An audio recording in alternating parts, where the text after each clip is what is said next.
महागाव तालुक्यातील आमनी बुद्रुक येथील सुनील राठोड यांच्या शेतामध्ये अचानक अजगर दिसल्याचे निदर्शनास आले। तेव्हा सुनील राठोड यांनी सर्पमित्र स्वप्नील लकळे यांना फोन लावून पाचारण केले।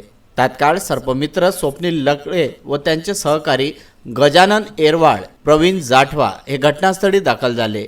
पंडित एरवाड यांनी कोणत्याही गोष्टीचा विलंब न करता आमनी येथील सुनील राठोड यांच्या शेतामध्ये असलेला अजगर, ज्याचे वजन अंदाजे 30 ते 35 किलो व 11 फूट लांबीचा हा अजगर पकडला।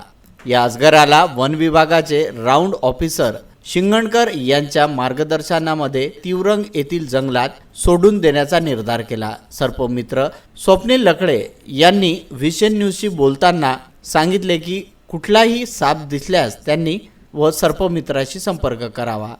महागाव येथून विदर्भ न्यूज करिता विनोद खोंडेसह महेश कामारकर यांचा हा वृत्तांत।